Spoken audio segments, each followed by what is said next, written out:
Hello friends, welcome back. So in this video, we are going to deploy our website on Netlify. But before that, you have to upload your site on GitHub. So I've already done that. You can visit my previous videos in which I have shown you how to deploy your site on GitHub. Okay, the procedure is same. Only you need to create a git ignore. Okay, and all the steps are same. So just create a git ignore file and add this in that, and then do the steps which I have shown in the first project. Okay, and upload the site on GitHub.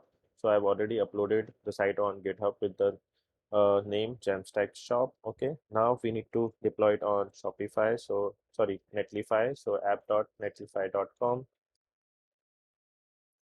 and then you need to click on new site from Git.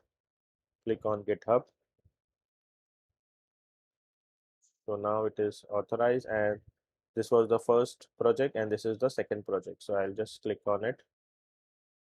This is master, Gatsby build, public, everything is fine. Show advanced.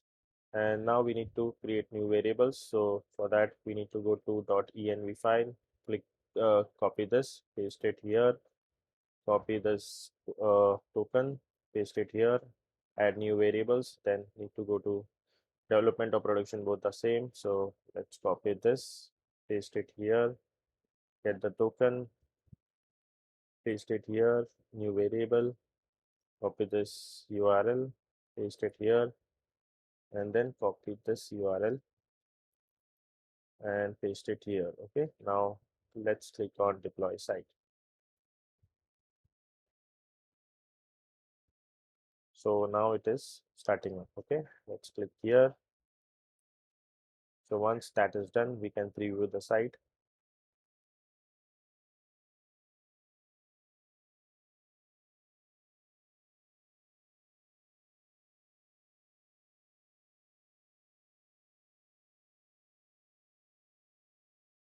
Now the site is live. As you can see, the site is live. So let's click on preview.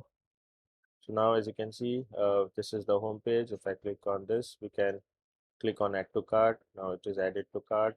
If I click here, it is added to cart. Okay, we can update the quantity, update. Okay, even we can remove it. We can go to checkout. So everything is working fine. So I hope you like this video, and this is it for this video, and I'll see you in the next video. Bye bye.